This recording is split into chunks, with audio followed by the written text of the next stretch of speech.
2024년 1월 12일 하나님의 말씀을 읽어갑니다. 말씀 읽기 365 마태복음 9장. 예수께서 배에 오르사 건너가 본 동네에 이르시니 침상에 누운 중풍병자를 사람들이 데리고 오거늘 예수께서 그들의 믿음을 보시고 중풍병자에게 이르시되 작은 자야 안심하라 내 죄사함을 받았느니라. 어떤 서기관들이 속으로 이르되 이 사람이 신성을 모독하도다. 예수께서 그 생각을 하시고 이르시되 너희가 어찌하여 마음에 악한 생각을 하느냐. 내 죄사함을 받았느니라 하는 말과 일어나 걸어가라 하는 말 중에 어느 것이 쉽겠느냐. 그러나 인자가 세상에서 죄를 사하는 권능이 있는 줄을 너희로 알게 하려 하노라 하시고 중풍병자에게 말씀하시되 일어나 내 침상을 가지고 집으로 가라 하시니 그가 일어나 집으로 돌아가거늘 무리가 보고 두려워하며 이런 권능을 사람에게 주신 하나님께 영광을 돌리니라. 중풍병자를 데리고 온 친구들의 믿음을 보셨다 그랬어요. 왜 그 중풍병자의 믿음을 보셨다 그러지 않았을까요? 그런데 여기서는요, 어쩌면 중풍병자가 나 예수님께 가야 돼 수도 없이 말했지 않았을까요? 그럴 때 꼼짝할 수 없는 그 중풍병자의 말을 듣고 친구들이 맞아 주님께 가면 돼 라고 생각했었다면 정말 그들의 믿음도 주님께서 칭찬하실 만하지 않을까요? 그런 생각이 드네요. 예수께서 그곳을 떠나 지나가시다가 마테라 하는 사람이 세관에 앉아 있는 것을 보시고 이르시되 나를 따르라 하시니 일어나 따르니라. 예수께서 마테의 집에서 앉아 음식을 잡수실 때에 많은 세리와 죄인들이 와서 예수와 그의 제자들과 함께 앉았더니 바리새인들이 보고 그의 제자들에게 이르되 어찌하여 너희 선생은 세리와 죄인들과 함께 잡수시느냐. 예수께서 들으시고 이르시되 건강한 자에게는 의사가 쓸데없고 병든 자에게라야 쓸데있느니라. 너희는 가서 내가 긍휼을 원하고 제사를 원하지 아니하노라 하신 뜻이 무엇인지 배우라. 나는 의인을 부르러 온 것이 아니요 죄인을 부르러 왔노라 하시니라. 그때에 요한의 제자들이 예수께 나와 이르되 우리와 바리새인들은 금식하는데 어찌하여 당신의 제자들은 금식하지 아니하나이까. 예수께서 그들에게 이르시되 혼인집 손님들이 신랑과 함께 있을 동안에 슬퍼할 수 있느냐. 그러나 신랑을 빼앗길 날이 이르리니 그때에는 금식할 것이니라. 생배 조각을 낡은 옷에 붙이는 자가 없나니 이는 기운 것이 그 옷을 당기어 헤어짐이 더하게 되며 새 포도주를 낡은 가죽 부대에 넣지 아니하나니 그렇게 하면 부대가 터져 포도주도 쏟아지고 부대도 버리게 됨이라. 새 포도주는 새 부대에 넣어야 둘이 다 보존되느니라. 아멘. 새로운 믿음의 삶 우리 모두가 꿈꾸고 또다시 일구어 가야 하는 것 아닐까요? 2024년의 말입니다. 창세기 29장. 야곱이 길을 떠나 동방 사람의 땅에 이르러 본즉 들에 우물이 있고 그 곁에 양 세 떼가 누워 있으니 이는 목자들이 그 우물에서 양떼에게 물을 먹임이라. 큰 돌로 우물 아귀를 덮었다가 모든 떼가 모이면 그들이 우물 아귀에서 돌을 옮기고 그 양떼에게 물을 먹이고는 우물 아귀 그 자리에 다시 그 돌을 덮더라. 야곱이 그들에게 이르되 내 형제여 어디서 왔느냐. 그들이 이르되 하란에서 왔노라. 야곱이 그들에게 이르되 너희가 나홀의 손자 라반을 아느냐. 그들이 이르되 아노라. 야곱이 그들에게 이르되 그가 평안하냐. 이르되 평안. 그의 딸 라헬이 지금 양을 몰고 오느니라. 야곱이 이르되 해가 아직 높은즉 가축 모을 때가 아니니 양에게 물을 먹이고 가서 풀을 뜯게 하라. 그들이 이르되 우리가 그리하지 못하겠노라.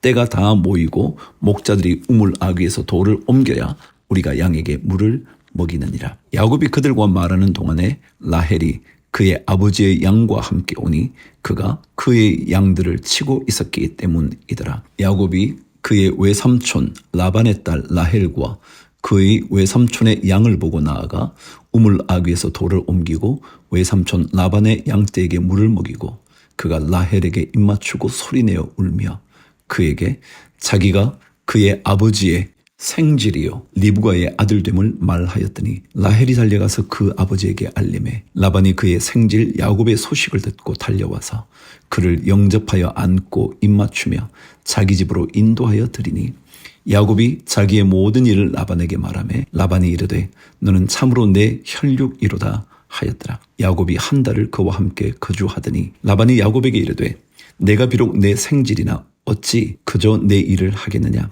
내 품삯을 어떻게 할지 내게 말하라. 라반에게 두 딸이 있으니 언니의 이름은 레아요 아우의 이름은 라헬이라. 레아는 시력이 약하고 라헬은 곱고 아리따우니 야곱이 라헬을 더 사랑함으로 대답하되 내가 외삼촌의 작은 딸 라헬을 위하여 외삼촌에게 7년을 섬기리이다. 라반이 이르되 그를 내게 주는 것이 타인에게 주는 것보다 나으니 나와 함께 있으라. 야곱이 라헬을 위하여 7년 동안 라반을 섬겼으나 그를 사랑하는 까닭에 7년을 며칠같이 여겼더라. 야곱이 라반에게 이르되 내 기한이 찼으니 내 아내를 내게 주소서. 내가 그에게 들어가겠나이다. 라반이 그곳 사람을 다 모아 잔치하고 저녁에 그의 딸 레아를 야곱에게로 데려가매 야곱이 그에게로 들어가니라. 라반이 또 그의 여종 실바를 그의 딸 레아에게 시녀로 주었더라. 야곱이 아침에 보니 레아라. 라반에게 이르되 외삼촌이 어찌하여 내게 이같이 행하셨나이까? 내가 라헬을 위하여 외삼촌을 섬기지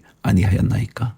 외삼촌이 나를 속이심은 어찌됨이니까? 라반이 이르되 언니보다 아우를 먼저 주는 것은 우리 지방에서 하지 아니하는 바이라. 이를 위하여 7일을 채우라. 우리가 그 돈 내게 주리니 내가 또 나를 7년 동안 섬길지니라. 야곱이 그대로 하여 그 7일을 채우매 라반이 딸 라헬도 그에게 아내로 주고 라반이 또 그의 여종 빌하를 그의 딸 라헬에게 주어 시녀가 되게 하매 야곱이 또한 라헬에게로 들어갔고 그가 레아보다 라헬을 더 사랑하여 다시 7년 동안 라반을 섬겼더라. 여호와께서 레아가 사랑받지 못함을 보시고 그의 태를 여셨으나 라헬은 자녀가 없었더라. 레아가 임신하여 아들을 낳고 그 이름을 르우벤이라 하여 이르되 여호와께서 나의 괴로움을 돌보셨으니 이제는 내 남편이 나를 사랑하리로다 하였더라. 그가 다시 임신하여 아들을 낳고 이르되 여호와께서 내가 사랑받지 못함을 들으셨으므로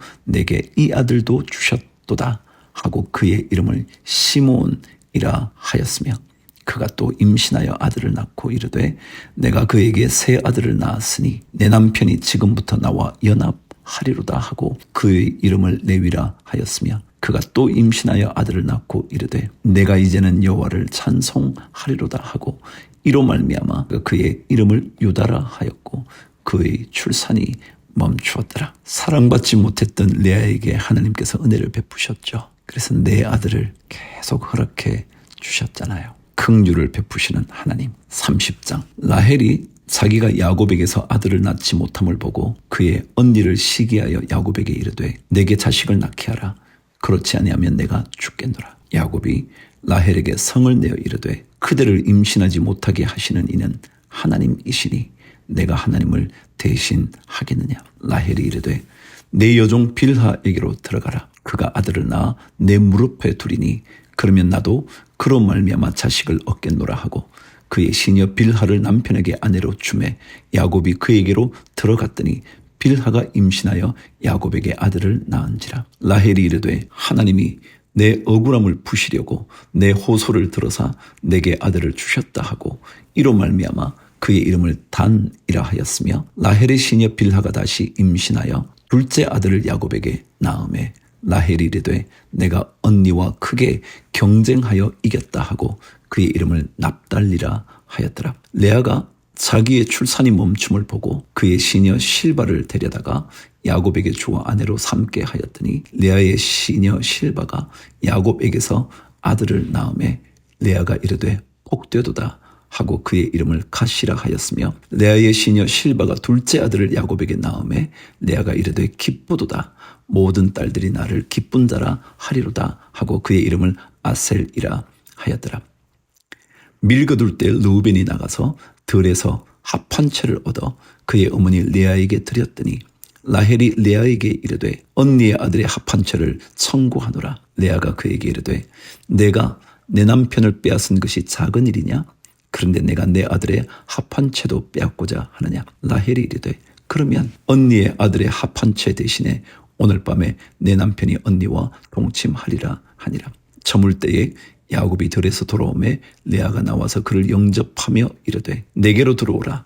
내가 내 아들의 합한 채로 당신을 샀노라. 그 밤에 야곱이 그와 동침하였더라. 하나님이 레아의 소원을 들으셨으므로 그가 다시 임신하여 5째 아들을 야곱에게 낳은지라. 레아가 이르되 내가 내 시녀를 내 남편에게 주었으므로 하나님이 내게 그 값을 주셨다 하고 그의 이름을 이사갈이라 하였으며, 레아가 다시 임신하여 6째 아들을 야곱에게 낳은지라. 레아가 이르되 하나님이 내게 후한 선물을 주시도다.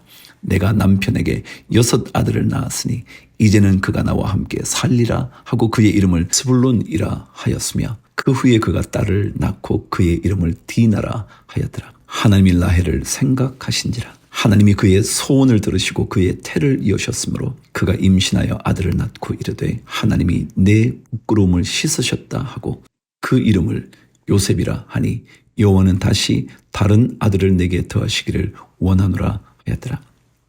라헬이 요셉을 낳을 때에 야곱이 라반에게 이르되 나를 보내어 내 고향 나의 땅으로 가게 하시되 내가 외삼촌에게서 일하고 얻은 처자를 내게 주시어 나로 가게 하소서. 내가 외삼촌에게 한 일은 외삼촌이 아시나이다. 라반이 그에게 이르되 여호와께서 너로 말미암아 내게 복 주신 줄을 내가 깨달았노니 내가 나를 사랑스럽게 여기거든 그대로 있으라. 또 이르되 내 품삯을 정하라. 내가 그것을 주리라. 야곱이 그에게 이르되 내가 어떻게 외삼촌을 섬겼는지 어떻게 외삼촌의 가축을 쳤는지 외삼촌이 아시나이다. 내가 오기 전에는 외삼촌의 소유가 적더니 번성하여 때를 이루었으니 내 발이 이르는 곳마다 여호와께서 외삼촌에게 복을 주셨나이다. 그러나 나는 언제나 내 집을 세우리이까. 라반이 이르되 내가 무엇으로 내게 주랴. 야곱이 이르되 외삼촌께서 내게 아무것도 주시지 않아도 나를 위하여 이 일을 행하시면 내가 다시 외삼촌의 양떼를 먹이고 지키리이다. 오늘 내가 외삼촌의 양떼에 두루 다니며 그 양 중에 아롱진 것과 점 있는 것과 검은 것을 가려내며 또 염소 중에 점 있는 것과 아롱진 것을 가려내리니 이 같은 것이 내 품삯이 되리이다. 후일에 외삼촌께서 오셔서 내 품삯을 조사하실 때에 나의 의가 내 대답이 되리이다. 내게 혹시 염소 중 아롱지지 아니한 것이나 점이 없는 것이나 양 중에 검지 아니한 것이 있거든 다 도둑질한 것으로 인정하소서. 라반이 이르되 내가 내 말대로 하리라 하고 그날에 그가 수렴소 중 얼룩무늬 있는 것과 점 있는 것을 가리고 암염소 중 흰 바탕에 아롱진 것과 점 있는 것을 가리고 양 중에 검은 것들을 가려 자기 아들들의 손에 맡기고 자기와 야곱의 사이를 사흘 길이 뜨게 하였고, 야곱은 라반의 남은 양떼를 치니라. 야곱이 버드나무와 살구나무와 신풍나무의 푸른 가지를 가져다가 그것들의 껍질을 벗겨 흰 무늬를 내고 그 껍질 벗긴 가지를 양떼가 와서 먹는 개천의 물구유에 세워 양떼를 향하게 하매 그때가 물을 먹으러 올 때에 새끼를 베니 가지 앞에서 새끼를 뱀으로 얼룩얼룩한 것과 점이 있고 아롱진 것을 낳은지라. 야곱이 새끼 양을 구분하고 그 얼룩 무늬와 검은 빛 있는 것을 라반의 양과 서로 마주보게 하며 자기 양을 따로 두어 라반의 양과 섞이지 않게 하며 튼튼한 양이 새끼 뵐 때에는 야곱이 개천에다가 양떼의 눈앞에 그 가지를 두어 양이 그 가지 곁에서 새끼를 베게 하고 약한 양이면 그 가지를 두지 아니하니 그렇게 함으로 약한 것은 라반의 것이 되고 튼튼한 것은 야곱의 것이 된지라. 이에 그 사람이 매우 번창하여 양떼와 노비와 낙타와 나귀가 많았더라. 아멘. 야곱의 고통스러운 14년의 세월, 그리고 그 이후에 또다시 라반의 집에서 섬긴 그 긴 세월 잘 견뎠죠. 그래서 마침내 복을 넉넉히 준비하고 고향으로 떠나갈 준비합니다. 그러나 그 고향 가는 길이 그리 달갑지만은 않았을 거요. 형 에서의 분노가 어찌 될지 알 수 없거든요. 그러나 하나님 믿고 가야죠. 주를 위하여 화이팅.